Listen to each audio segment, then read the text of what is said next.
masih muda ini, yang mungkin separuh umurnya atau usianya dari Bapak dan Ibu, memberikan sedikit dicangkir-cangkir keilmuan Bapak dan Ibu untuk membahas apa judul kita pada pagi hari ini? Mewaspadai tipu daya akhir zaman. Tak kenal maka tak ta'aruf. Ta'aruf dulu. Kita saling kenal. Sudah kenal semuanya Bapak dan Ibu? Belum? Kita kenalan 1 menit ya Bapak dan Ibu ya. Saya biasa dipanggil Abu Asifah. Abu Asifah saja, agar lebih dekat lagi. Tidak perlu pakai ustadz sebenarnya. Ini sudah bagus seperti ini. Dan titelnya apa? Saya sedari 12 tahun silam sampai 15 tahun, saya masih baru di dunia dakwah itu, baru 15 tahun. Baru 15 tahun itu menurut saya baru, ya kan mungkin sudah puluhan tahun. Tapi saya di Jakarta, saya domisili di Malangkajaya, Durensawit, Jakarta Timur. Saya lahir besar di Cipinang Kembang, Jakarta Timur, depan lapas Cipinang Pak. Tapi orang tua saya orang Malang, Jawa Timur. Nah, terus saya kalau di Jakarta itu cuma 1 pekan atau 2 pekan saja. Jadi jangan kalau cari saya di Jakarta mau mampir nggak bakal ketemu saya. Kenapa? Hidup saya itu 2 pekan sampai 3 pekan itu berada di pelosok dan pedalaman. Kalau jangan cari saya di media sosial nggak bakal ketemu. Saya orangnya nggak bikin sesuatu yang di YouTube atau apa enggak. Karena masuknya di pelosok pedalaman agak susah. Dari Aceh sampai Papua. Saya masuk di sana, saya aktif ngajar di beberapa universitas di Jakarta. Makanya saya nggak usah pakai titel. Apalah arti titel itu kalau kita tidak bisa memberikan manfaat kepada orang banyak? Apalah arti titel itu kalau anak jenengan, putra putri jenengan, atau teman-teman kita lulus S1, S2, doktoral, kalau mereka tidak mau dakwah ke pelosok dan pedalaman, sehingga yang ngajarin Iqra, ngajarin Al-Quran dan dakwah di pelosok pedalaman itu siapa? Banyak kan Pak, yang ratusan juta orang keluar dari pondok pesantren, keluar dari universitas Islam, maunya apa?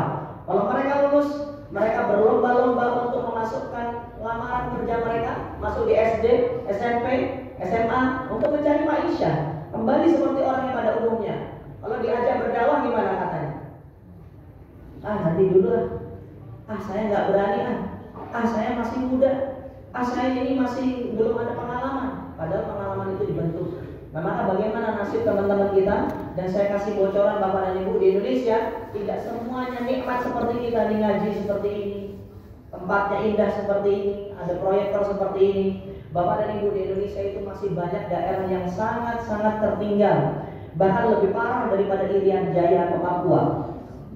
Pak, Bapak kalau melihat orang di Papua pedalamannya gimana kira-kira?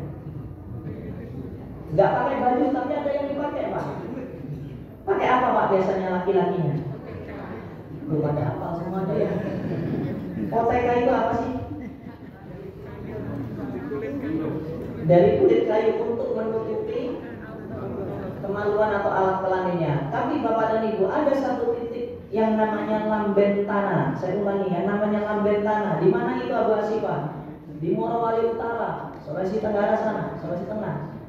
Di sana itu makhluk, bukan makhluk yang manusianya itu seperti binatang. Mereka nomaden tidak punya rumah. Mereka seperti binatang, cuma makan aja, nggak pakai baju. Hidup animisme dinamisme, nggak ngerti bahasa Indonesia, nggak ngerti rupiah. Di sana. Sampai ketika kami angkat berita ini ke media, kami diserang. Sama siapa? Bukan diserang sebenarnya, disangkal oleh Kementerian Desa. Mereka tidak percaya. Maka kami audiensi sama Bapak Hidayatul Wahid, Wakil Ketua MPR RI. Kami datang ke sana, diundang ke gedung Nusantara 5. Kami adakan presentasi di sana. Udah pernah ke gedung DPR MPR? Belum? Enak Bapak dan Ibu di sana, enak sekali. Ruangannya sejuk, nyaman, bangkunya empuk, kedap. Tidak terdengar suara teriakan-teriakan dari luar, itu tidak terdengar. Enak kawan-kawan. Mungkin di sini ada mantan DPR RI, masih mengingat tempat duduknya. Jadi di sana kita jelaskan bagaimana kondisi Indonesia itu masih seperti itu. Nah, itulah kegiatan saya. Saya aktif di dalam aktivis dakwah dan sosial, dan insya Allah aktif di berbagai macam ormas. Gitu. Sekarang saya di tengah. Jadi saya pro sama siapapun itu karena saya adalah milik nasional. Alhamdulillah saya aktif di 2 program di Trans 7 yaitu Newstainment dan Secret Story.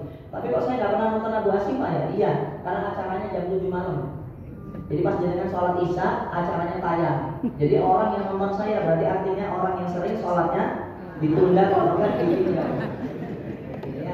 Nah baik, insya Allah kita akan membahas tentang judul kita, mewaspadai tipu daya akhir zaman. Waspada itu apa sih Ibu dan Bapak? Jaga-jaga. Hati-hati. Jaga-jaga. Apa itu waspada Pak? Waspada, pengertian waspada. Mencermati. Mencermati itu sinonim dari meneliti. Waspada. Kalau kata Bang Napi itu waspadalah, waspadalah. Apa? Coba diingat-ingat ya. Waspada adalah, ayo tangannya bergerak biar ingat. Waspada adalah, coba ikutin saya. Waspada adalah kesadaran tingkat tinggi. Bisa diulangi nggak? Waspada adalah kesadaran tingkat tinggi dari dalam diri sendiri dan lingkungan sekitar. Bisa diulangi? Waspada adalah kesadaran tingkat tinggi pada diri sendiri dan pada lingkungan sekitar. Nah, pertanyaan saya, panjenengan semua duduk pagi hari ini sudah sadar atau belum? Ada yang nggak sadar nggak? Ayo sadar. Sadar Pak? Ibu sadar? Ibu sadar? Benar Pak sadar? Benar Pak sudah sadar? Coba siapa yang di antara Bapak yang pakai baju ada kancingnya kayak saya? Coba angkat tangan. Sadar? Lupa, cek dulu. Siapa yang ada kancingnya? Coba angkat tangannya, coba lihat. Tahan dulu. Bapak sadar yang ada kancingnya? Coba saya tanya, berapa jumlah kancingnya? Berarti nggak sadar. Kalau sadar, nanti kalau kancingnya hilang baru sadar. Itu yang namanya waspada. Jadi sebagai kaum muslimin kita harus memiliki kesadaran secara penuh.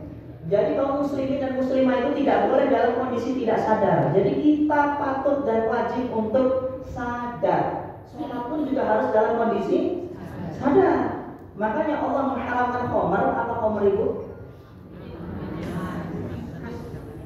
Minuman keras, es batu, minuman yang bisa membuat mabuk atau hilangnya akal atau yang disebut sebagai tidak sadar. Makanya tadi bagus sekali tadi Ustaz, doanya tadi apa memulai kajian tadi? Raditu billahi robba wa bil Islam dina. Kalau di Jakarta nggak kayak begitu. Doanya itu bismika Allahumma ahya wa amut. Lah kenapa? Karena 5 menit kajian atau 10 menit kajian udah pada tidur semua. Akhirnya, tapi tidak apa-apa. Ini alhamdulillah semuanya sadar. Jadi kita sebagai muslim harus sadar, sholat harus sadar, ibadah harus sadar. Panjenengan duduk di sini pun juga harus sadar. Panjenengan duduk di sini bukan untuk tidur, tapi untuk apa? Mencari ilmu. Untuk mencari ilmu. Kalau mencari ilmu harus disiapin apanya? Nah, nggak enak saya bilangnya. Siapkan catatannya. Yang nggak nyatat nggak apa-apa, yang penting diingat ya. Itu waspada. Tipu daya itu apa tipu daya? Apa itu tipu daya? Apa itu tipu daya Bapak dan Ibu? Tipu daya adalah segala sesuatu kondisi yang tidak pada sebenarnya. Manipulasi. Jangan ditipu. Yang terakhir, akhir zaman. Nah, akhir zaman yaitu zaman akhir. Kita sudah di akhir zaman belum? Sudah. Kita berbicara akhir zaman harus berdasar dengan dalil, harus dengan hujah, harus dengan pijakan yang benar-benar pasti. Dan pijakan yang pasti itu hanya ada dua, yaitu Al-Quran dan As-Sunnah. Nah, maka kita bisa lihat tanda-tanda sudah di akhir zaman. Yang pertama, banyak manusia yang dibunuh tanpa adanya alasan yang jelas. Yang kedua, apa itu? Danau Efrat sudah mengering, sudah mulai mengering. Munculnya gunung emas, sudah muncul belum? Sudah. Terjadinya huru hara di Timur Tengah, sudah belum? Sudah. Tanda yang paling kelihatan akhir zaman yaitu apa? Dilahirkannya Nabi Muhammad SAW. Itu tanda akhir zaman sudah. Apalagi tanda akhir zaman yang sudah kita lihat? Apa Pak? Ada yang tahu nggak? Tanda akhir zaman. Maraknya, terjadinya apa? Maksiat. Benar nggak? Benar Ibu. Sekarang LGBT banyak nggak kira-kira? Banyak ya. Baik, sekarang kita akan bahas mewaspadai tipu daya akhir zaman. Tadi perkenalan sudah, kita kupas judulnya sudah. Sekarang kita masuk di dalam bab apanya? Bab intinya. Tapi sebentar, kalau di Jakarta itu kita secara ilmiah kita akan bahas. Cara bahas bagaimana apa kapasitas saya. Jadi Ibu dan Bapak bisa bertanya kepada saya, bisa berkonsultasi kepada saya di dalam khususnya di dalam bab akidah. Karena saya berstudi mempelajari beberapa bab akidah yang nanti ini akan beririsan dengan bab akidah yang akan kita jelaskan.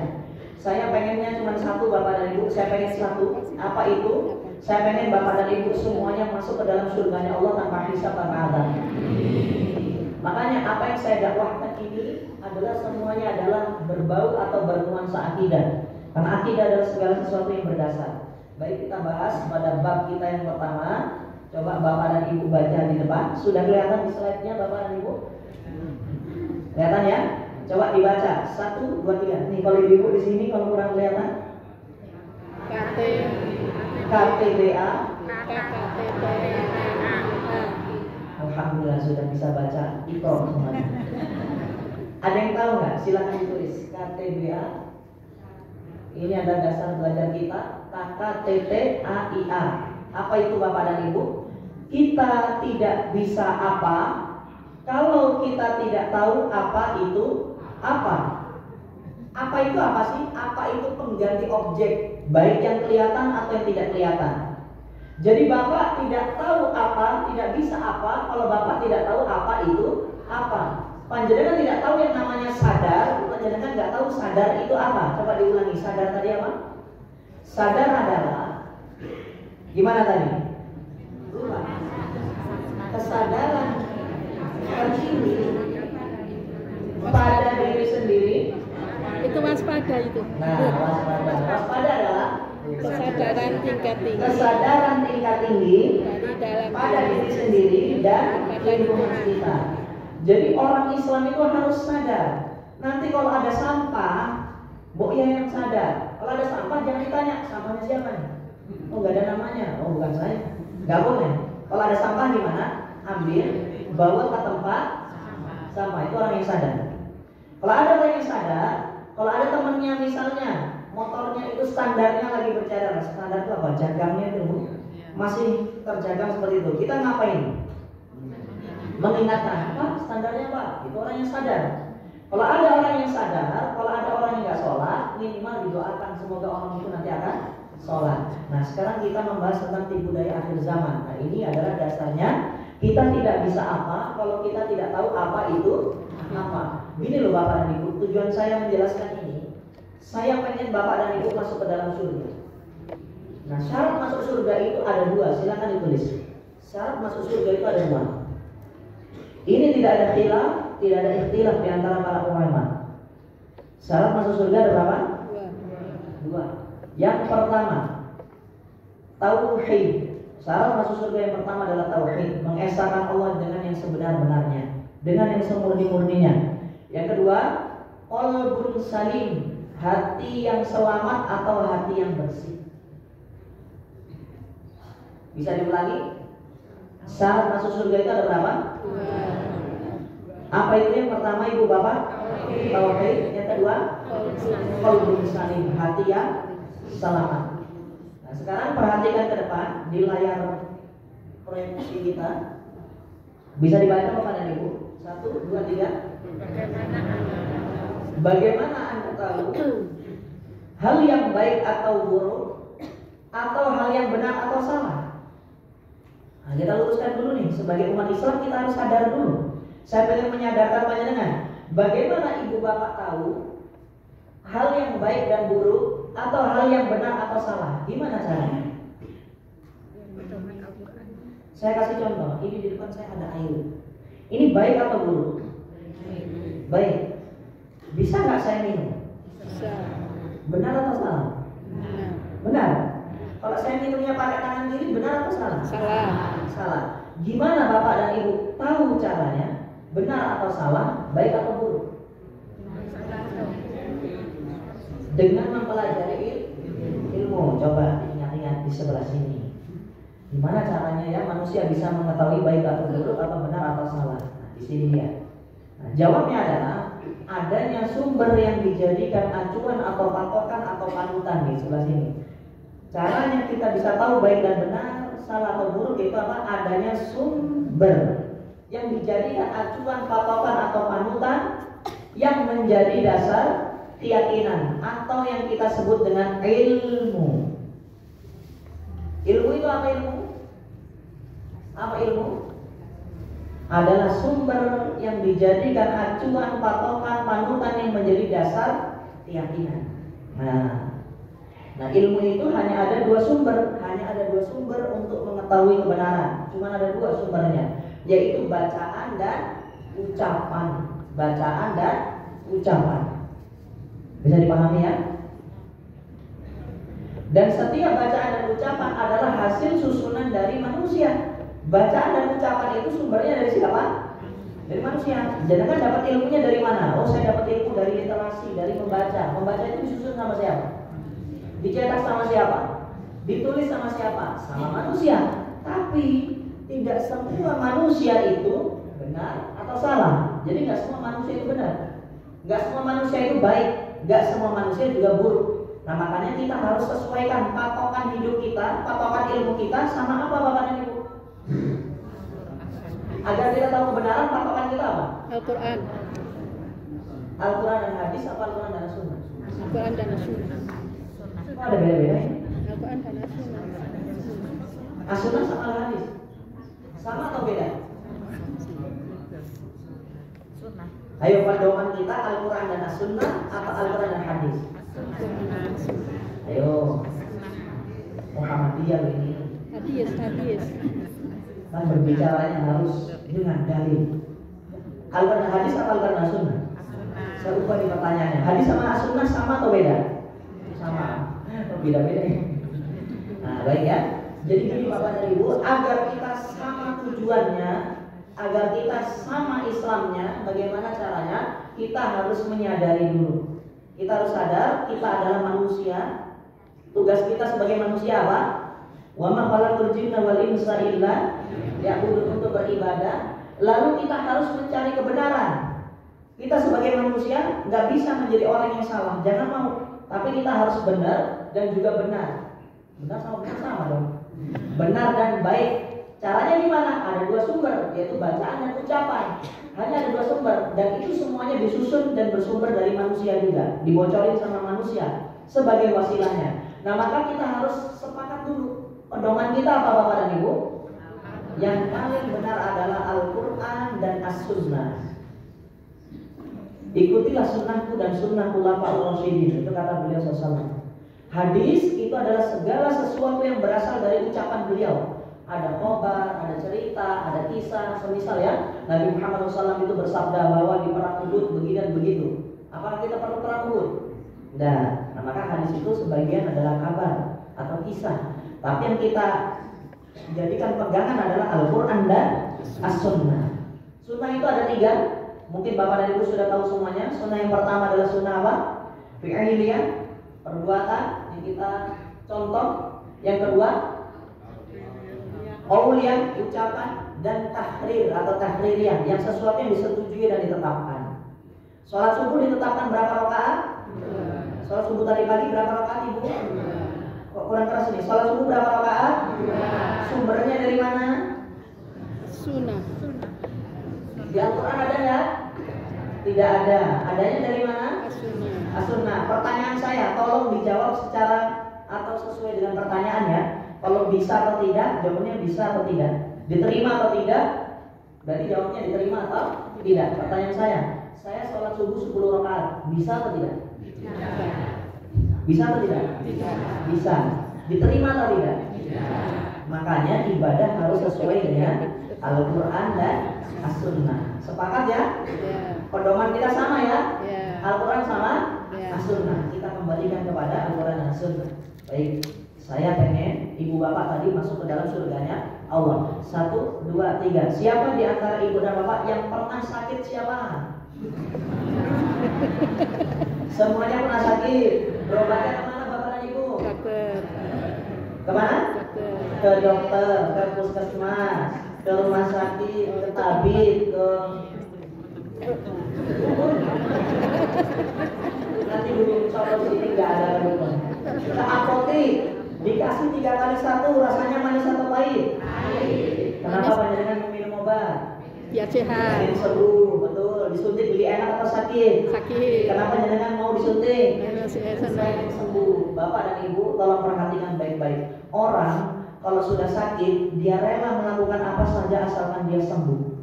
Dia rela melakukan apa saja asalkan dia sembuh. Tangan kakinya sampai dipotong, diamputasi itu juga dia rela. Kenapa? Karena dia pengen sembuh. Terus pertanyaan saya, kalau bapak dan ibu gak sembuh, berobatnya kemana? Kebalik. Uangnya sudah habis, takut dioperasi, berobatnya kemana? Ke alternatif pasti.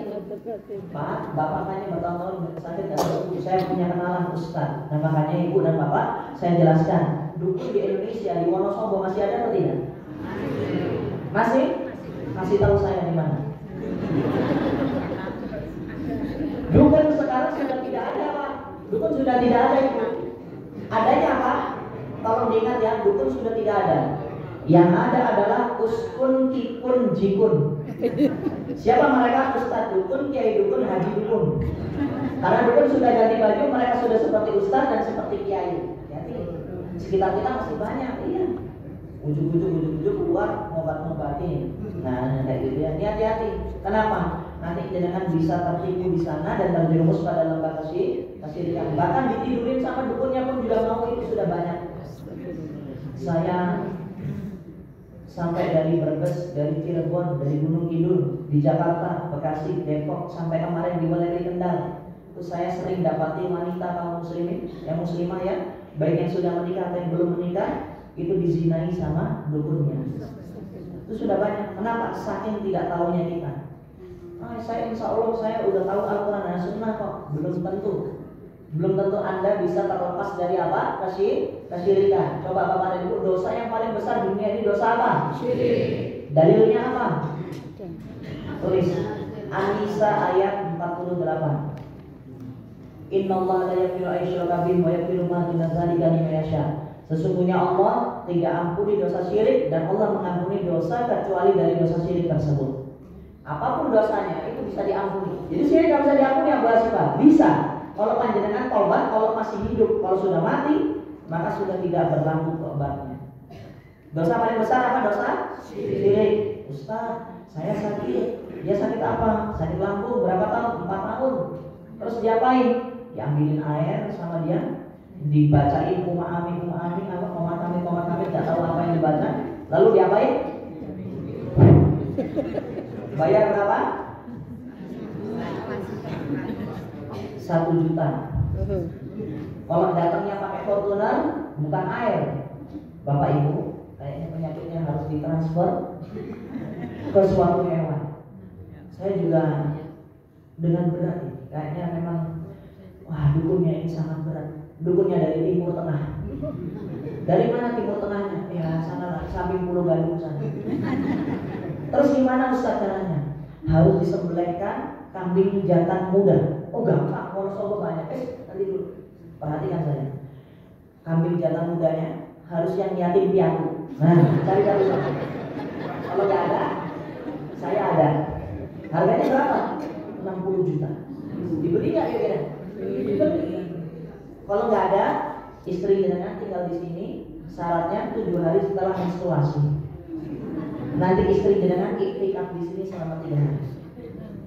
Nanti di sana jenengan diajak seperti zikir-zikir sampai capek, diajak berpuasa, tirakat, terus tiba-tiba disuruh tanda tangan di atas materai, nggak dibaca dulu. Intinya itu adalah surat pernyataan, tidak ada penolakan, tidak bisa mengkasuskan atau menuntut apapun tata cara pengobatannya. Maka mulai dimandikan, habis itu diapain? Terjadilah hal-hal yang terlarang yang tidak dibenarkan dalam agama. Terus kita mau menuntut bisa nggak? Nggak bisa. Makanya banyak korban dukun itu tidak bisa menuntut ke dunia hukum. Sebenarnya bisa-bisa saja. Perjanjian itu bisa batal kalau memang ada yang dirugikan, kan seperti itu. Tapi mereka malu kadang. Seperti itu ya Bapak dan Ibu. Jadi saya pengen Bapak dan Ibu tercabut kesyirikan di dalam hatinya. Kalau ada yang pernah datang ke kesyirikan, silakan ditobati. Mumpung masih hidup. Coba saya tanya jujur-jujuran, Bapak dan Ibu masih ada yang punya jimat nggak di dompetnya? Kalau ada kasih ke saya, nanti saya musnahkan. Ada yang pernah masang susu? Kerengan. Tukang somai biasanya dipasang susu. Beli somai 5.000, uangnya 10.000 susu. Kembalian. Gak ada yang pakai susu? Gak ada ya? Gak ada yang pernah datang ke dukun? Anaknya sakit, suaminya sakit, HP-nya hilang, motornya hilang. Nah, langsung datang kemana? Dukun, minta tolong. Yang nolong siapa gitu ya? Itu kesyirikan pada era kuno atau yang klasik. Itu bagi orang yang nggak ngaji. Tapi di Masjid Al-Arqam ini saya yakin semuanya sudah ngaji. Saya yakin semuanya nggak datang ke dukun. Tapi iblis itu bukan makhluk yang bodoh Bapak dan Ibu. Bisa jadi Bapak dan Ibu juga sudah melakukan kesyirikan dengan cara apa? Kesyirikan modern. Nanti akan saya jelaskan. Disiapkan catatannya. Di depan ada tulisan apa Ibu dan Bapak? Filsafat. Siapa yang suka belajar filsafat? Siapa? Yang pernah belajar filsafat siapa? Yang pernah? Yang pernah? Gak ada? Gak apa-apa Pak. Ada yang pernah belajar filsafat? Kalau di TV-TV kita yang paling sering muncul di media sosial itu siapa? RG Rocky Gerung, dosen filsafat. Senang nggak Bapak dan Ibu melihat Rocky Gerung? Senang ya? Siapa yang pernah belajar filsafat? Filsafat itu bersifat akidah Bapak dan Ibu. Karena filsafat itu dalam KBBI adalah pengetahuan dan penyelidikan dengan akal budi mengenai hakikat segala yang ada, sebab, asal, dan hukumnya. Jadi sebenarnya filsafat itu, semoga kelihatan ya sini ya. Itu apa sih? Yaitu ilmu untuk mempelajari diri sendiri dan alam semesta yang menghasilkan landasan, keyakinan dan tindakan. Apa tadi Pak? Diulangi Ibu. Filsafat adalah teori manusia. Gimana? Teori manusia dan alam semesta yang bisa menghasilkan landasan, keyakinan dan tindakan. Gini loh Pak, kaum muslimin dan orang kafir sama-sama pengen belajar tentang dirinya sendiri. Aku nih manusia ini gimana sih? Terus aku juga pengen belajar tentang alam semesta. Oksigen ini gimana? Matahari ini gimana? Bulan itu gimana? Bumi ini gimana? Jadi kita sama-sama pengen belajar. Karena manusia sama-sama pengen tahu, sifatnya itu kepo. Bapak kita siapa sih? Bapak kita adalah Nabi Adam alaihissalam. Nabi Adam diberikan sama Allah, wahai Adam, kamu bisa nikmati semua seluruh seisi surga seluas ini. Tapi jangan dekati satu pohon. Yang namanya pohon apa itu? Pohon kul atau yang ada yang namanya buah kuldi. Kalau manusia, kalau jadikan misalnya, Pak, Ibu boleh masuk di homestay, tapi jangan dekati nomor 4. Pintu nomor 4. Di hati kan di mana fitrahnya? Ada apa? Ada apa ya di kamar nomor 4 ya? Dilihatin aja. Kok kuncinya nyangkut? Tak lihatnya sebentar, dikit gitu. Tuh manusia kayak gitu tuh. Makanya manusia itu sebenarnya semuanya itu gak ada yang bodoh, tapi semuanya pengen tahu. Jadi semua pengen tahu. Nah makanya disebut sebagai filsafat. Apa itu filsafat? Ilmu untuk mempelajari teori manusia dan alam semesta. Tapi bagaimana jadinya ketika panjenengan belajar tapi nggak berdasar sumber, maka akan terjadinya kesalahan gitu. Coba Bapak dan Ibu saya kasih contoh ya. Belajar naik motor. Motor saya naikin. Bisa jalan belum? Kenapa belum bisa jalan? Belum dihidupin. Apa yang harus saya lakukan ketika saya di atas motor Pak? Tolong jelaskan Ibu. Saya di atas motor nih, gimana caranya? 1, dikunci dulu. 2, dicek bensinnya. Terus 3, starter kanan apa kiri? Kanan. Terus setelah di starter, digas. Digas. Nah, udah digas, nggak usah nengok kanan kiri, digas, semuanya gitu, ditabrak. Nah, maka semuanya perlu dengan ilmu. Nah, ilmu diambil dari apa tadi? Bacaan dan ucapan. Dan bacaan dan ucapan berasal dari manusia lagi. Nah, maka berbahaya ketika kita belajar kepada manusia yang buruk atau yang salah. Nah, maka manusia yang baik dan benar itu hanya ada satu, siapa? Nabi Muhammad SAW. Jadi Islam itu selalu ilmiah. Islam itu bisa mempelajari dunia, bukan hanya diri sendiri, juga alam semesta. Nah, maka patokan hidup kita yaitu apa? Al-Quran dan As-Sunnah. Nah, mohon diperhatikan di sini. Filsafat adalah ilmu yang dianut oleh seseorang, yang dipelajari oleh seseorang. Sedangkan penemunya disebut sebagai filsuf. Bagaimana saya sayangkan ketika kita sebagai muslim dan muslimah tapi suka mempelajari ilmu-ilmu dari barat, mempelajari ilmu-ilmu dari orang yang tidak diberikan petunjuk.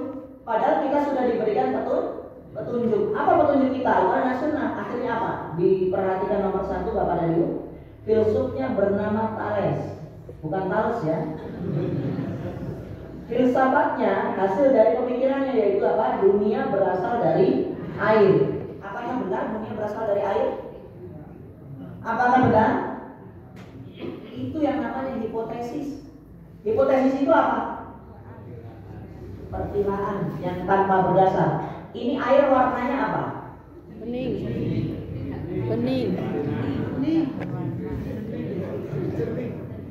Tidak berwarna. Boleh bening. Kenapa banyak orang yang nyebut air putih? Minta air putih dong. Itu dia nggak sadar, tidak waspada, dan dia juga tidak berdasar ilmu. Besok aneh tapi jangan kalau warteg minta air bening dong. Mulai aneh. Minta air yang tidak berwarna. Nah, segala sesuatu yang benar nanti akan menjadi bahan lelucon. Sama seperti saya pakai jenggot. Jadi bahan lelucon. Kalau di Jakarta disebut akar gigi kemana-mana, akar giginya tembus sampai jenggot. Disebut ini seperti kambing, padahal ini adalah sunnah. Bagaimana sekarang menjadi lelucon? Kalau ada orang yang meninggikan celana di atas mata kaki sedikit saja, disebut pajero. Panjang jenggot celana separuh. Sampai kita disebut hati-hati ada Wahabi. Saya bukan Wahabi, saya Wahaboy. Ditanya Wahabi apa nggak ngerti. Nah, itulah orang-orang yang tidak memiliki ilmu. Jadi jangan ikut-ikutan. Ayo ibu dan bapak, masyarakat Wonosobo, masyarakat Majelis Taklim Masjid Al-Arqam, kita harus moderat sesuai dengan Muhammadiyah juga moderat. Kita harus sesuai Al-Quran dan As-Sunnah. Jangan mau kita sebagai warga Muhammadiyah, jangan mau kita menjadi warga Nahdliyin, jangan mau kita menjadi warga kaum muslimin secara umum. Kita mempelajari ilmu yang tidak berdasar dengan Al-Quran dan Sunnah. Celaka kita nantinya. Jangan celaka kita. Coba dilihat yang nomor 2 ini. Ini filsafat dari Charles Robert Darwin. Apa yang dikatakan? Semua manusia di muka bumi ini memiliki satu nenek moyang yang sama, yaitu evolusi manusia purba yang berasal dari kera atau monyet. Nah, diajarin nggak SD kita? Manusia berasal dari evolusi kera atau monyet. Jangan mau beriman dengan itu, percaya?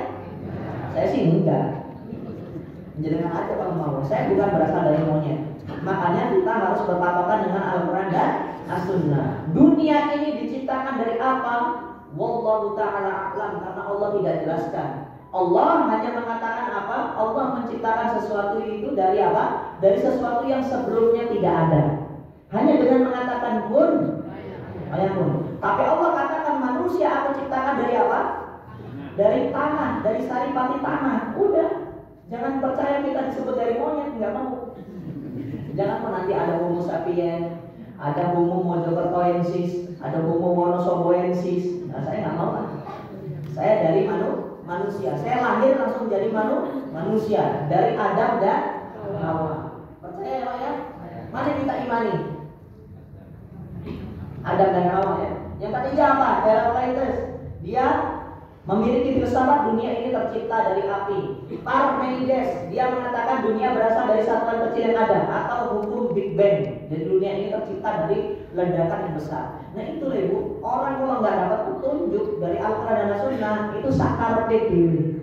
Seenaknya sendiri, jadi hidupnya seenaknya sendiri. Jadi jangan sampai kita seenaknya sendiri. sendiri. Selanjutnya di sini, apa itu waham? Nah ini orang yang tidak mengerti Islam, mereka orang-orang kafir, mereka adalah orang-orang yang berpikir dengan waham. Waham itu adalah keyakinan yang tidak konsisten secara intelektual atau ada gangguan mental serius. Saya kasih contoh ya. Yang saya pegang ini apa Bapak dan Ibu? Botol berisi air mineral. Tapi saya bilang ini bukan botol, ini CCTV. Nah ini yang disebut waham. Ini bukan CCTV, ini air. Enggak, ini CCTV. Itu yang namanya waham. Nih, jangan sampai kita terbawa waham mereka. Gak perlulah kita belajar tentang filsafat. Makanya di universitas dulu diharamkan yang namanya filsafat. Makanya dosen-dosen kita berpikiran kalau dikontra nggak bisa, karena filsafat tidak semuanya buruk. Makanya sekarang ada yang namanya filsafat Islam di beberapa universitas. Nah selanjutnya kita belajar tentang arti dan makna ya. Arti dan makna ini berbeda Bapak dan Ibu yang akan menjelaskan objek. Apa itu arti? Silakan ditulis. Arti adalah maksud yang terkandung dalam perkataan atau kalimat atau tulisan. Itu arti.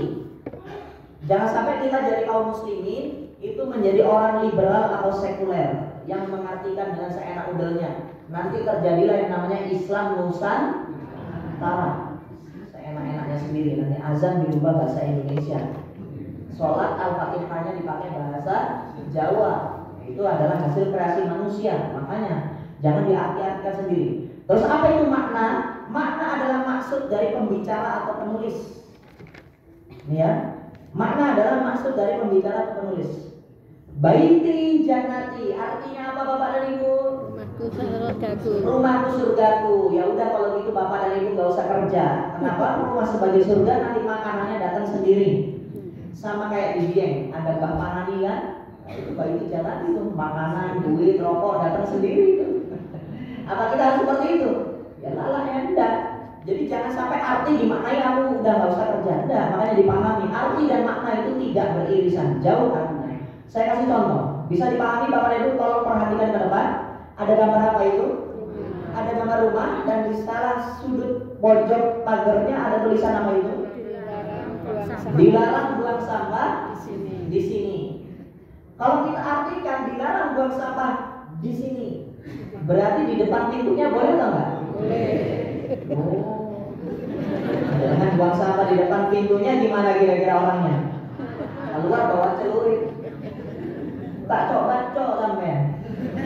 Nah maka ini arti nggak boleh kita langsung artikan. Setelah diartikan, kita harus maknakan. Artinya apa? Artinya dilarang buang sampah di sini. Maknanya tidak boleh buang sampah di sekitar halaman rumah ini. Gitu loh Pak. Paham nggak ya? Paham ya? Beda antara arti dan makna. Sekarang, apa itu kritis? Nah ini, Ibu Bapak diwajibkan sebagai kaum muslimin harus kritis. Tabrakan dulu Ustaz. Enggak. Kritis itu apa? Kritis adalah sifat tidak mudah percaya. Sebagai muslim dan muslimah jangan sampai gampang percaya. Ibu dan Bapak, alhamdulillah saya adalah seorang ulama, saya lulusan dari Yaman. Saya mengajarkan kepada Bapak dan Ibu, Rasulullah SAW mengatakan bahwasannya barang siapa yang meminum kopi dan masih ada tersisa kopi di tenggorokan dan mulutnya, kalau kita mati, maka kita akan mati dalam kondisi syahid karena kopi adalah kesukaan Nabi Muhammad SAW. Percaya? Gimana caranya kita mengecek kebenarannya? Cek as-sunnah, cek buku hadisnya. Nggak ada ini. Hadis palsu ini ternyata. Nah, gitu Pak. Sekarang saya bilang, Ibu dan Bapak, air ini yang sudah saya kobok-kobok ini mengandung berkah. Percaya? Tidak. Kalau percaya saya kobok minum Pak. Mengandung berkah. Nggak usah percaya. Kenapa? Apa keberkahannya tangan kita? Tangan Rasulullah iya. Tapi kalau tangan saya berkah nggak kira-kira? Enggak, gitu loh yang kritis. Tahun 2007 ada anak kecil pulang dari main kehujanan kesambar petir, jadi pingsan. Ditemu sama bapaknya, di sampingnya ada batu. Maka batunya itu dipercaya menjadi batu dengan keberkahan. Antri panjang di Jombang Jawa Timur. Batu apa ini? Ponari sweat. Ponari. Nah itu loh. Sebagai kaum muslimin jangan ikut-ikutan. Tapi kita harus berpedoman dengan Al-Quran dan As-Sunnah. Kritis. Nah, kok aku dicemplung nih kok iso Mau percaya apa gitu Pak ya. Jadi harus bersifat kritis. Saya ulangi, kritis adalah apa Ibu dan Bapak? Mempunyai arti bersifat tidak cepat percaya atau memiliki sifat tidak mudah percaya. Paham di sini ya? Tajam menganalisa. Jangan sampai Bapak dan Ibu, ini saya tekankan betul, ini sangat bahaya Bu. Benar sangat bahaya. Demi Allah Bapak dan Ibu. Banyak orang dari Jakarta, banyak orang dari Bandung, banyak orang dari luar kota. Namanya kita orang desa dari Wonosobo, senang datang kedatangan kamu dari luar kota atau dari luar daerah. Sedangkan yang mereka ajarkan apa? Sampah-sampah akidah. Ibu dan Bapak diajarkan untuk belajar kesyirikan. Saya tidak terima itu. Tapi jangan manut aja. Bapak dan Ibu saya ajarkan ilmu motivasi, tapi jangan sudah melakukan kesyirikan. Nanti kita bedah di sini. Makanya kita harus memiliki sifat kritis. Apa itu kritis? Tidak mudah percaya. Sifat yang tidak mudah percaya. Jadi kita harus cek dulu ini benar nggak ini dalam agama saya. Saya kasih contoh Bapak dan Ibu nanti banyak contohnya. Nah, ini sinkretis. Jadi jangan sampai kita menggunakan yang namanya sinkretis. Sinkretis itu adalah pencampur bauran segala macam akidah. Agama apapun yang dicampur baur, diilmiahkan, diislamisasi, dikristenisasi, pokoknya dicampur adukan ideologi agama pun juga dicampur. Jangan lupa. Sekarang saya tanya, 1, 2, 3, tolong dijawab secara serempak ya. Ibu bapak agamanya apa? Islam. Ibu bapak agamanya apa? Islam. Bapak tahu animisme, dinamisme? Ya. Apa itu animisme? Meyakini adanya ruh-ruh. Dinamisme apa dinamisme? Meyakini benda-benda bisa memberikan energi atau kekuatan. Itu adalah orang kafir atau muslim? Kafir, animisme, dinamisme. Dan datanglah mereka para motivator, datanglah mereka para coach, datanglah mereka para ustadz dan ustadzah dari luar kota, datang ke Wonosobo mengajarkan ajaran paganisme. Apa itu pagan? Animisme dan dinamisme. Jenengan sudah muslim, jenengan sudah bagus menjadi muslim dan muslimah, tapi jenengan pengen ditarik menjadi orang yang animisme dan dinamisme. Bisa nggak? Bisa. Namanya apa? Kesyirikan modern. Hati. Ini mengenai intelektualis. Nanti akan saya baca di sini, saya kupas. Tapi sebelum itu, saya pengen Bapak dan Ibu untuk semuanya mohon izin Bapak dan Ibu untuk berdiri terlebih dahulu. Silakan Bapak dan Ibu untuk berdiri. Mohon izin. Silakan berdiri. Semuanya membuat saf seperti sholat, HP dan catatannya ditaruh. Biar tidak ngantuk ya Pak ya. Kita sedekah pagi dulu, boleh ya Ibu ya?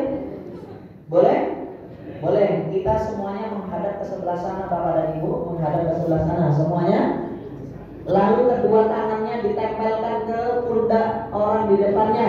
Kita sedekah pagi, kita pijat-pijat dulu. Silakan dipijat-pijat. Monggo cari pasangannya. Agak maju lagi Bu, agak maju. Dipijat-pijat. Ini sedekah pagi. Sambil doa-doakan. Masya Allah ya. Yang enak.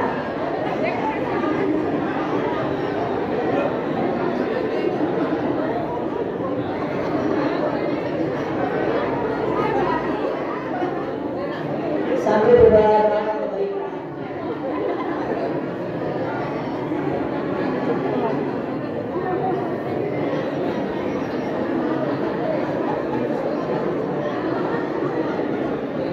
Sudah, Ibu Bapak balik badan. Gantian.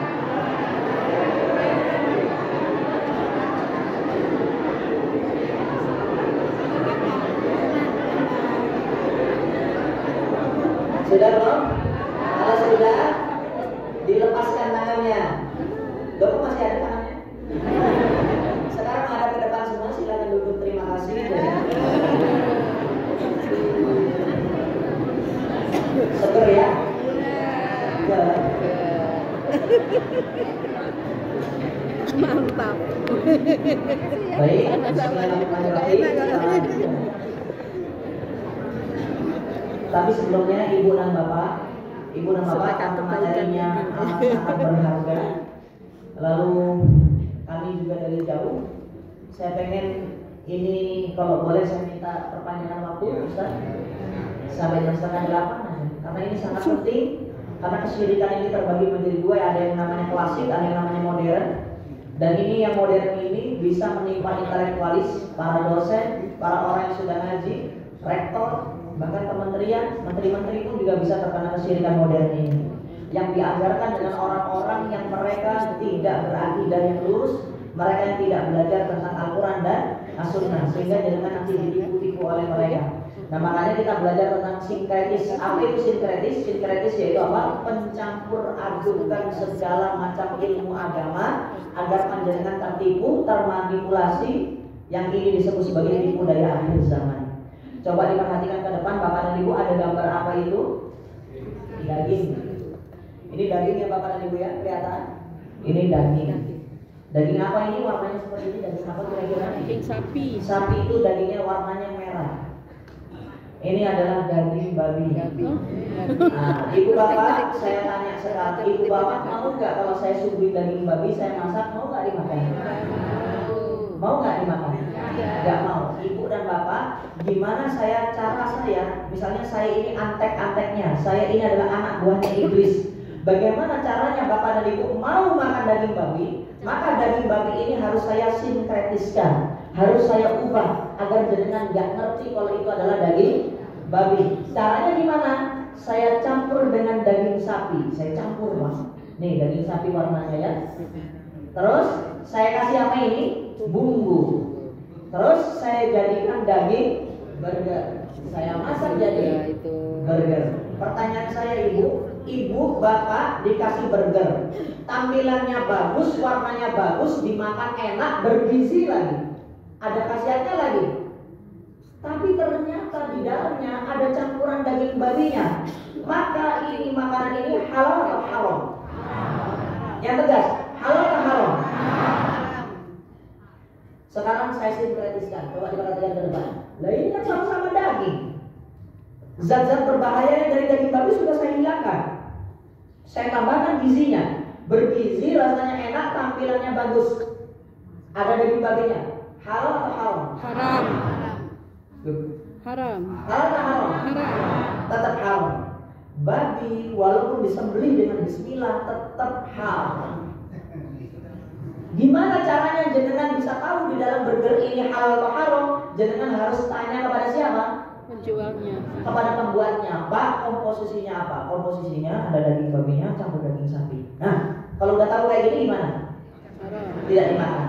Tapi sekarang jenengan itu kebalik. Jenengan kalau saya suguhin ilmu, saya suguhin burger, jenengan nggak ngecek dulu ini burgernya dibuat dari apa. Karena tampilannya bagus, pematerinya pakai jas, dan dia berbicaranya sangat berwibawa. Assalamualaikum warahmatullahi wabarakatuh. Bapak dan Ibu, saya baru pulang dari USA. Kemarin saya pulang dari London. Saya mengisi seminar internasional. Dan Bapak dan Ibu, saya senang sekali bisa berjumpa dengan Bapak dan Ibu. Lalu dia memberikan apa? Umpan-umpan dunia. Siapa di antara Bapak dan Ibu yang pengen sukses di dunia? Siapa? Saya. Siapa yang ingin kaya? Siapa? Saya. Siapa yang pengen bisnisnya sukses? Saya. Siapa yang pengen 2026 punya apa? Siapa? Saya. Saya punya ilmunya Bapak dan Ibu. Nah, kayak gini. Kita nggak ngecek dulu nih. Kita nggak kritis. Sifat kritis kita udah hilang karena ada angin-angin surga yang menipu. Gitu. Siapa yang pengen bisnisnya segera lancar? Nah, ikuti tata cara saya. Nah, jadi manusia memiliki otak itu 100%. Dan yang kita gunakan hanya 30% Bapak dan Ibu. Mau tahu 70%-nya? Mau. Nah, nanti mulai diajarkan macam-macam. Jangan percaya dulu, kritis dulu. Ini ilmunya dari mana nih? Ini asalnya dari mana nih? Jangan ikut-ikutan dulu. Nah, maka ini yang disebut sebagai sinkretis itu berbahaya. Karena jangan tertipu dengan tampilan, tapi dicek komposisinya apa. Sama kayak tadi saya bilang, barang siapa yang minum kopi dan ada bekas kopi dan dia mati atau meninggal dunia, maka dia akan masuk surga. Jangan dulu percaya, Pak. Dicek dulu. Nah, sekarang diperhatikan ke depan. Nah, ini ya, ingatlah hadis dari Abu Hurairah. Nabi Muhammad SAW mengatakan apa? Tidak ada sesuatu yang lebih besar pengaruhnya di sisi Allah Ta'ala selain apa itu Ibu dan Bapak? Diperhatikan ke depan. Doa. Berarti yang paling besar di sisi Allah itu adalah doa. Sholat itu juga termasuk di dalam doa. Jadi orang yang berdoa itu menandakan kita adalah hamba dan Allah itu Rabb. Jadi doa itu sangat amat sangat penting. Selanjutnya, doa adalah ibadah dan salah satu bentuk ketaatan kepada Allah. Nabi Muhammad SAW mengatakan apa? Ad-du'a'u huwal ibadah. Doa adalah ibadah. Sekarang pertanyaan saya, ibu wajib berdoa atau tidak? Wajib. Kita sholat itu kan berdoa. Ya. Ihdinas siratal Mustaqim. mustaqim. Duduk di antara dua sujud, doanya gimana? Rabbil firli, ada yang Rabbil firli, warhamni, wajburni, dan lain-lain. Itu doa bukan? Doa. Doa. Terus di akhir tahiyat akhir biasanya ada orang yang menambahkan doa. Itu semuanya doa. Jadi doa adalah menandakan kita ini hamba dan Allah itu adalah penguasa roh. Jadi doa itu wajib dan Allah memberkahi orang yang tidak mau berdoa. Lalu caranya gimana? Kalau kita biar nggak mau berdoa, maka iblis membuang doa itu agar dengan tidak berdoa. Jadi banyak manusia di detik ini 2025 banyak orang yang tidak mau berdoa. Caranya gimana? Cara iblis itu pintar. Iblis tidak akan menghilangkan doa. Iblis tidak akan mengancam kita, Pak, kalau Bapak sholat saya patahkan leher Bapak. Enggak. Tapi iblis akan mengganti itu. Bu, kalau sholat nanti dulu. Akhirnya apa? Menunda-nunda sholat. Sekarang saya tanya, Bapak dan Ibu, kalau saya kasih jimat semar mesem, mau atau enggak? Karena bentuknya jimat. Bener gak? Saya kasih bulu perindu biar olas AC orang-orang, mau nggak kira-kira Bapak dan Ibu? Tidak. Saya kasih keris, kalau keris ini Ibu bawa, Ibu nanti jualan apa aja laris, mau nggak saya kasih seperti ini? Tidak. Kenapa nggak mau? Sirik. Karena kesyirikan, karena itu jimat. Sekarang saya sebagai antek setan, saya ubah jimat ini, saya ilmiahkan. Bapak dan Ibu, harga gelang batu ini biasanya 10 juta rupiah. Nah sekarang nanti ini saya jual 3 juta rupiah. Silakan dibeli. Manfaatnya apa? Melancarkan aliran darah dan lain-lain, meningkatkan ion tubuh. Benda itu diyakini bisa memberikan manfaat. Banyak orang yang beli. Bahkan ada kalung tulisannya Allah harganya jutaan juga dibeli. Dengan keyakinan bisa melancarkan aliran darah. Pertanyaan saya, siapa yang bisa melancarkan aliran darah? Allah. Apakah sudah teruji secara laboratorium? Ternyata tidak. Berarti jangan pakai apa? Jimat modern. Punya jimat modern nggak kira-kira? Saya lagi. Gelang-gelang kesehatan. Terus Prilly, saya sebut nama lagi. Tapi nggak di belakangnya. Jadi insya Allah aman. Tahu Prilly ya? Itu jualan batu kristal. Jadi batu itu dicelupin di air, terus diminum. Ya. Gimana cara mendapatkan ketenangan? Orang kalau dapat masalah besar, itu perintah kita apa? Kita diperintah apa kalau dapat masalah? Wasta'inu bis-sabri was-shalah. Sabar, tahan, jangan marah dulu, jangan bunuh diri dulu, jangan menyakiti diri dulu, dan sholat. Kita diganti sekarang. Ibu bapak, kalau mau tenang, kita meditasi ya. Kita meditasi tapi sambil zikir. Tuh dicampur-campur. Zikir sambil meditasi. Zikirnya dari Islam, meditasinya dari apa? Dari Hindu dan Buddha. Gak boleh Ibu dan Bapak. Gak boleh agama dicampur baurkan seperti ini. Kita zikir tapi sama yoga. Nah, subhanallah. Walhamdulillah. Walhamdulillah. Allah Akbar. Seperti itu. Terus ada yang pelatihan pernafasan. Coba tarik nafas, keluarkan. Pernafasan itu adalah ibadahnya orang Buddha.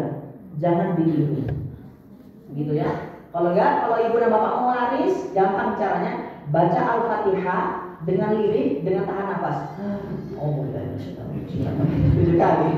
Gitu ya, jangan. Nah ini hati-hati. Ini yang namanya sinkretisme. Agama tidak boleh dicampur baurkan. Talbisul haqqo bil batil tidak boleh. Apa sih talbisul haqqo bil batil?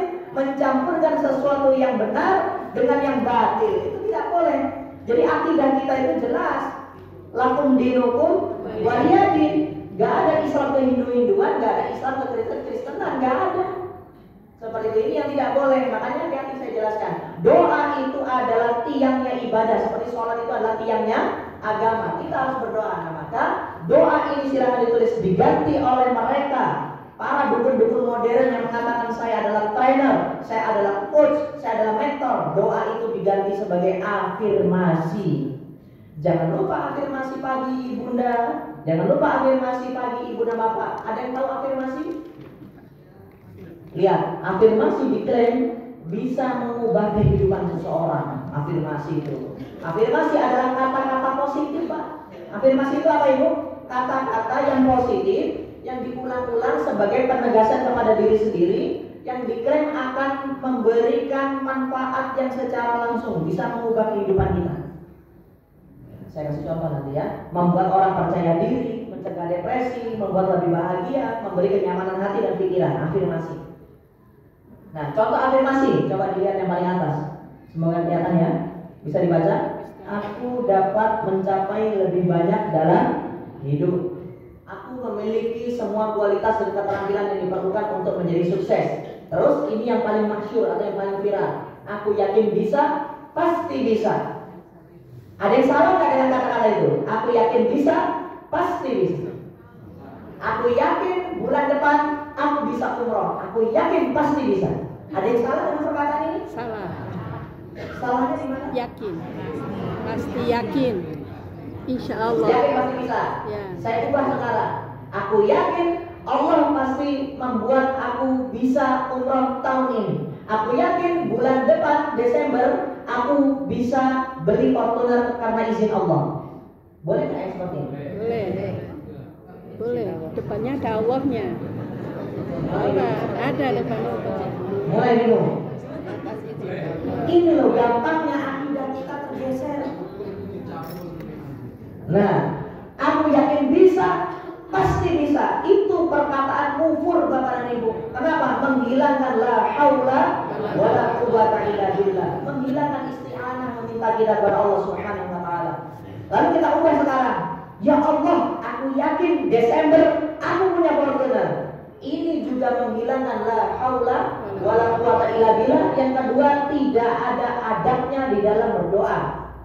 Jenengan meminta kepada dosen, jenengan meminta kepada orang tua kita, Pak, saya yakin Bapak bisa berikan saya ninja bulan depan. Bapaknya yang bilang, sopo kowe, maksa-maksa. Nah, maka orang yang menggunakan afirmasi seperti mendikte takdirnya sendiri, mendikte Allah, memaksakan Allah. Hati-hati. Yang namanya doa itu dengan sifat yang merendah, wudu dulu, puja-puji Allah dulu, minta ampun dulu, bersolawat kepada Nabi, dan meminta, ya Allah berikanlah. Itu minta Pak. Rasulullah juga berdoa kan? Nabi Musa juga berdoa, Rabbi shrahli sadri wa yassir li amri. Itu minta. Jangan kepedean. Ya Allah, aku yakin saya akan dakwahnya secara lancar karena lidahku yakin engkau akan buatkan ini akan menjadi lancar. Itu meyakinkan apa? Diri sendiri. Jadi berdiri di atas dirinya sendiri. Allahnya dihilangkan. Bisa dipahami tanda tangan afirmasi? Paham ya? Nanti diislamisasi. Saya kasih contoh. Nih contohnya di TikTok. Saya screenshot ya. Biasanya ibu yang suka main TikTok nih ya. Afirmasi positif pagi hari ini. Bismillahirrahmanirrahim. Tuh pakai bismillah, pakai alhamdulillah, pakai bersolawat kepada Nabi. Lalu lihat di sini, hari ini adalah hari yang menyenangkan. Lihat ini afirmasinya. Hari ini adalah hari yang menyenangkan. Belum tahu. Dalam Islam itu nggak boleh kita mengatakan hari ini adalah hari yang menyenangkan. Coba di dalam zikir pagi petang doanya gimana? Ya Allah, sehatkanlah aku, afini fi badani, fi sam'i, fi basori. Itu doa. Kita diajaran doa, bukan mengafirmasi diri sendiri. Hari ini adalah hari yang menyenangkan. Itu Allahnya nggak ada tuh. Terus adalah hari yang menyenangkan, hari yang hebat dan yang terbaik. Aku bahagia, aku sehat dan semangat. Keluargaku sehat dan selalu harmonis. Ini doanya di mana? Terus yang kedua, di sini coba diperhatikan yang kedua ini. Terima kasih ya Allah. Saya bersyukur hari ini. Ada yang salah dengan kata-kata ini? Saya bersyukur hari ini. Yang salah adalah saya bersyukur. Berat sekali kita mengucapkan alhamdulillah. Qul alhamdulillah. Katakan apa? Alhamdulillah. Jangan ikut ikutan. Saya bersyukur hari ini. Bahkan saya menyayangkan ada ustadz lulusan S2 kalau lagi berdoa di mimbar, kita berdoa kepada Tuhan yang Maha Esa. Ya Allah, apa yang susahnya Allah Subhanahu wa taala? Susah amat. Alhamdulillah, bersyukur kepada Tuhan yang Maha Esa. Enggak usah. Alhamdulillah.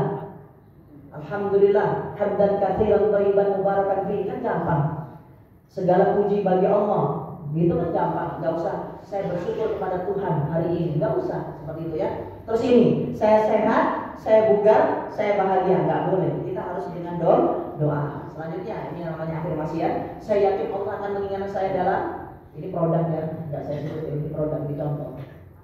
Produk-produk MLM zaman dulu lah. Saya kaya, saya dinilai baik dan lain ya. Ini afirmasi positif sebelum tidur. Aku menjadi lebih baik dan lebih baik. Ya, siapa yang sudah pernah tahu afirmasi ibu? Coba angkat tangannya di kalangan perempuan biasanya. Ada yang sudah pernah tahu afirmasi? Ada yang belajar afirmasi?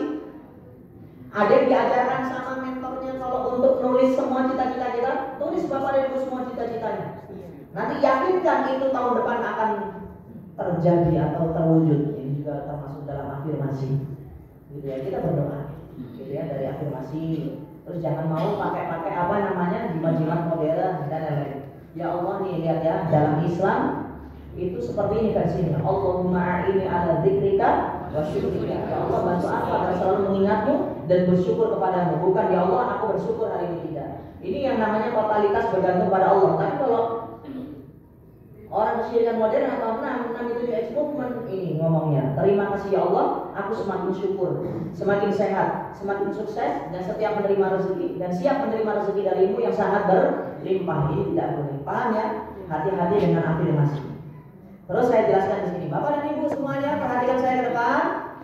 Sekarang sudah jam 7:04. Bapak dan Ibu dicek tangan kanannya ada yang sakit atau tidak. Cek tangan kanannya coba.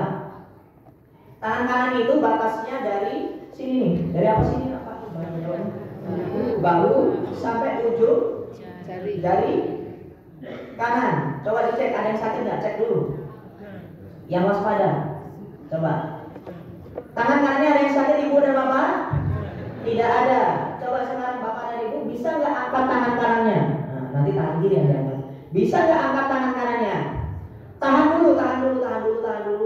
Saya video sejenak. Sekarang saya tanya kepada Bapak dan Ibu, siapa yang suruh angkat tangan? Saya video. Ustaz. Ada videonya. Ustaz. Saya tidak menyuruh Anda untuk angkat tangan kanan. Coba turunkan tangannya. Siapa yang suruh angkat tangan? Saya bilang kepada Bapak dan Ibu, bisa nggak angkat tangan kanannya? Bisa. Ya udah makanya. Gak ada yang nyuruh. Kalau saya bilang Bapak dan Ibu, saya minta tolong untuk sekarang angkat tangannya. Nanti saya bilang, Pak, tutup pintunya. Nah itu baru perintah. Pak, bisa nggak tutup pintu belakang? Bisa. Ya udah. Itu ya, berarti jenengan tidak sadar. Inilah ketidaksadaran kita, tidak kritis. Jenengan tidak kritis. Dan apa aku angkat tangan? Kan tadi Abu Asma bilang, bisa nggak angkat tangan kanannya? Bisa. Nanti jenengan begini nih, coba kumpulkan kedua tangannya dengan erat, lalu ditutup lagi matanya. Lalu bayangkan itu setiap sela-selanya ditetesin lem Korea yang amat sangat lengket. Dengan hitungan dari 1 sampai 3 semakin erat. Lalu semakin Anda membuka semakin sulit. Lalu sekarang dibuka matanya. Coba Ibu Bapak dibuka matanya. Gak bisa Ustaz. Gak bisa. Ini orang yang bodoh atau orang yang pintar? Kalau nggak gini, dalam hitungan 1, 2, 3 tidur. Ini orang yang waspada atau tidak? Tidak. Waspada adalah apa tadi? Waspada adalah Menjaga. kesadaran tingkat tertinggi untuk diri sendiri dan lingkungan sekitar. Waspada. Ibu ditepok belakangnya, ini bukan benda, ditepok belakangnya. Pak, Bu, maaf. Saya buru-buru, saya dari luar kota, saya dari Bogor ini. Saya kesasar. Saya pengen tanya, ini ke alun-alun Wonosobo kemana Bu ya? Ke sana Pak. Wah, alhamdulillah, terima kasih Bapak dan Ibu orang yang baik. Terima kasih Bapak Ibu orang yang baik. Terima kasih Bapak dan Ibu orang baik. Jadi nanti dari sini ke kiri atau ke kanan? Iya ke kanan. Oh ya Allah, Ibu orang baik. Ya Allah, Ibu orang baik. Bu, Ibu orang baik. Iya saya orang baik. Iya saya orang baik. Akhirnya apa? Bu, dompetnya punya dompet. Ibu punya dompet. Punya, Bu, dompetnya bagus. Coba saya pinjam dulu dompetnya, Bu. Saya pinjam dulu. Bu, tunggu di sini ya. Dompetnya saya bawa dulu sebentar ya, Bu. Ya, ikhlas buat saya. Ikhlas Ibu orang baik di sini ya. Pulang-pulang, lah,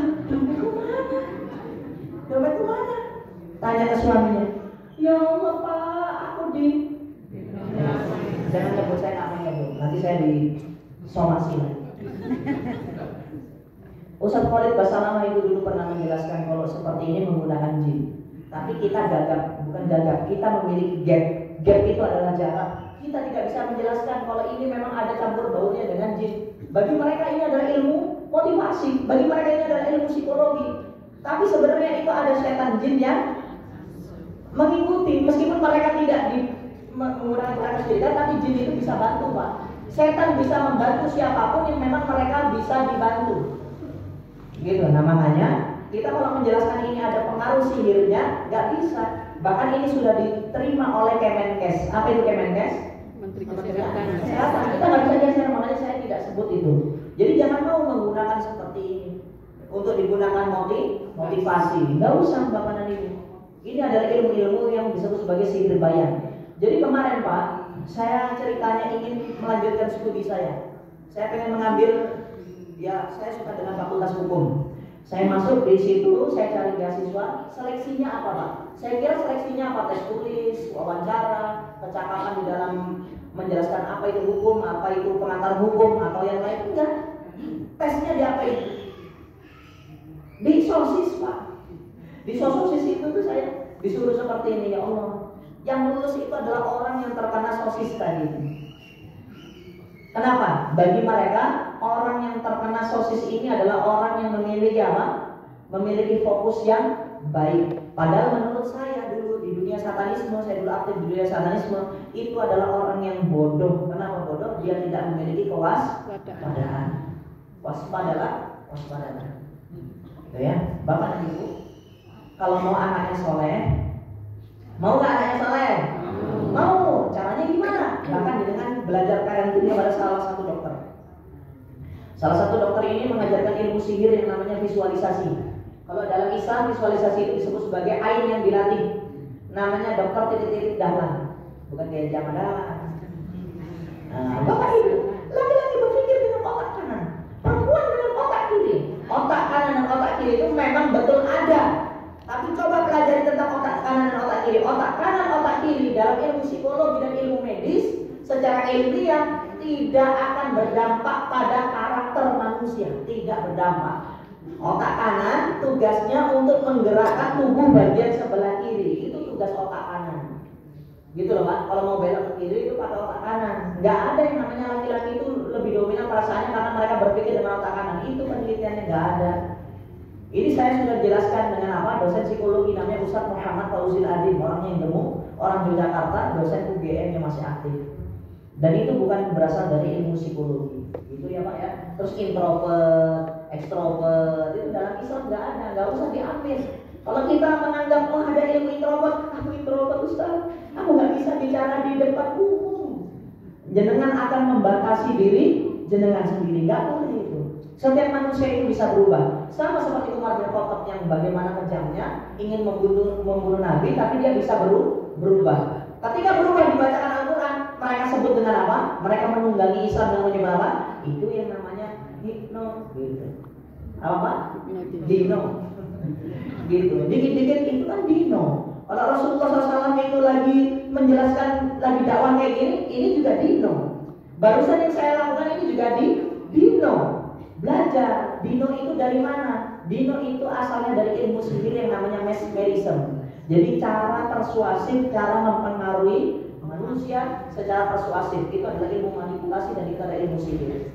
Orang kalau tidur jiwanya digenggam siapa? Allah. Tapi setan juga bisa menggenggam jiwa manusia atas izin Allah. Disuruh tidur.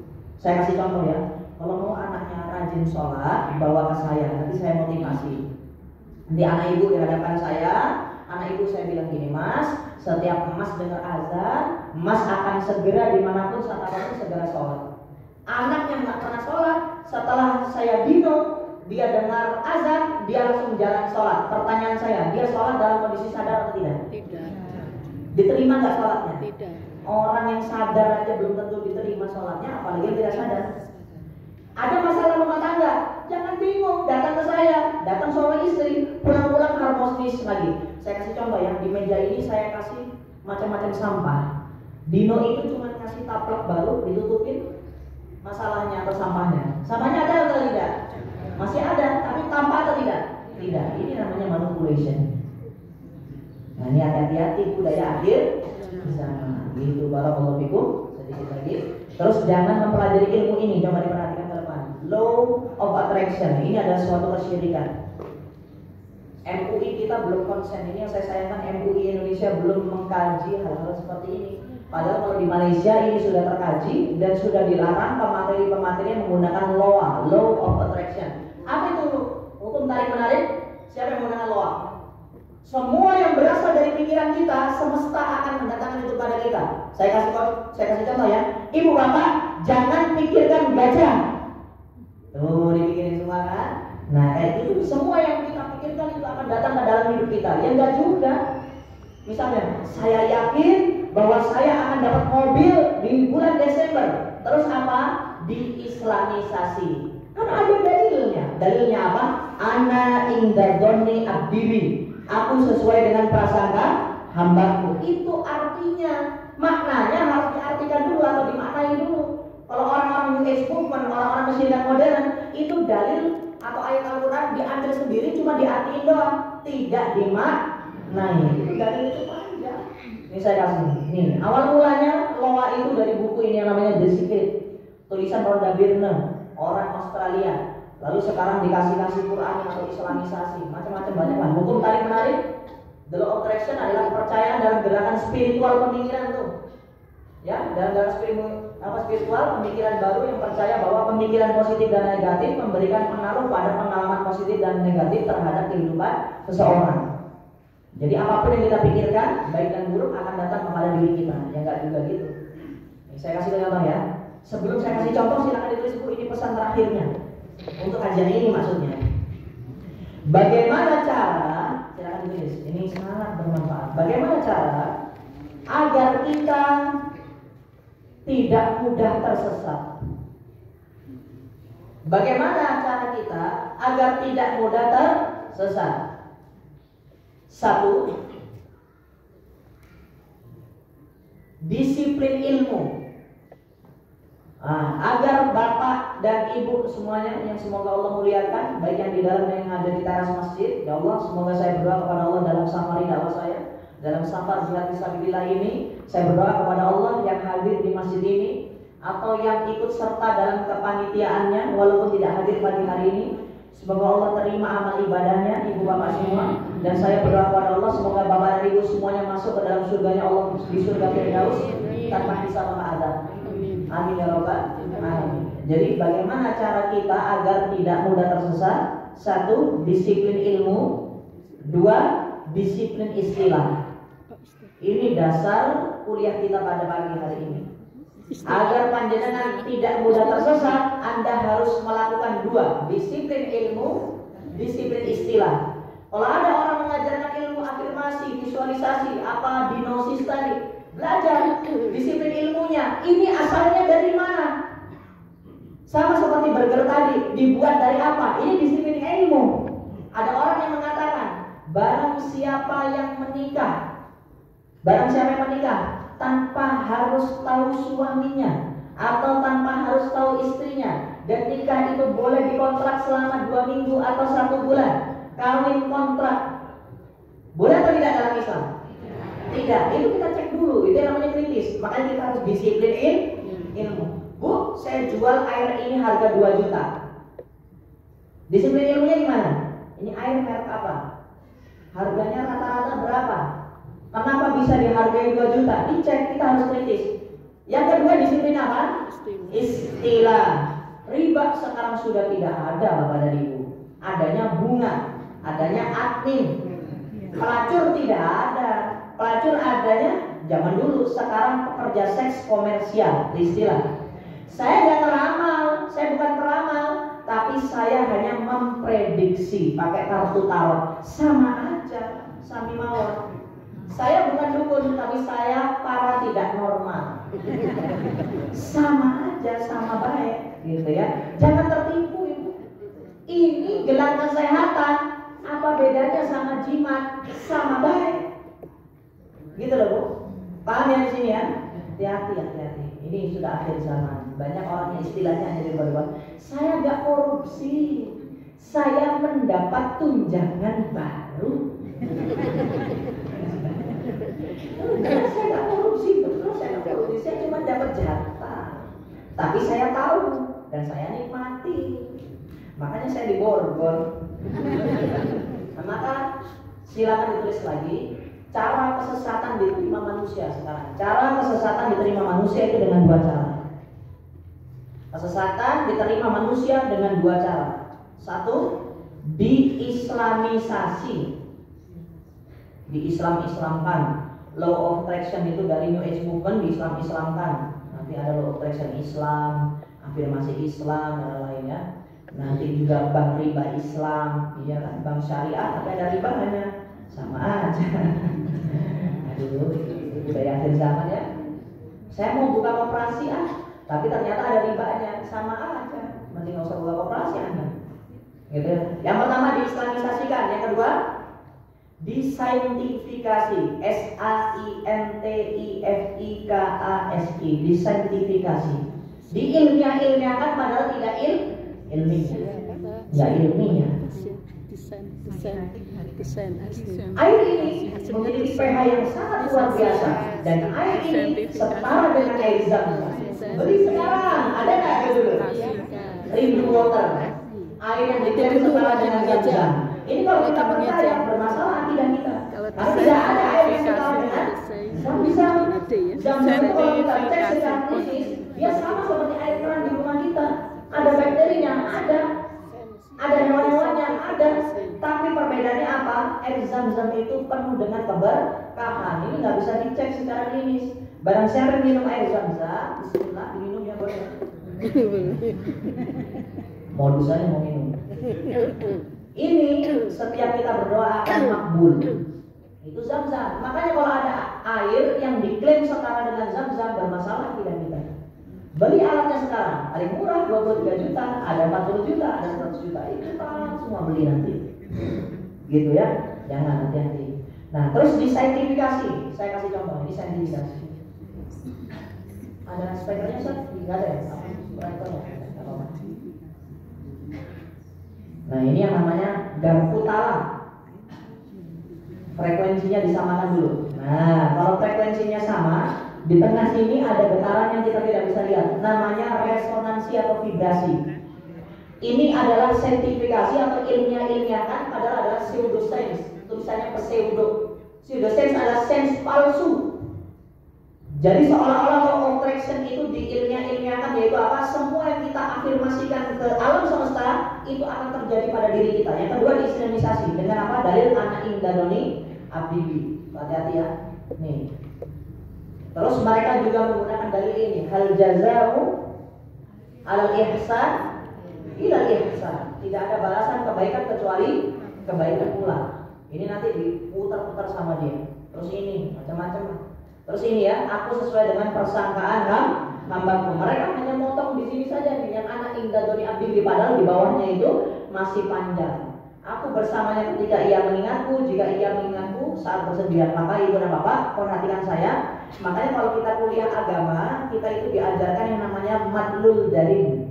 Madlul dalil itu apa?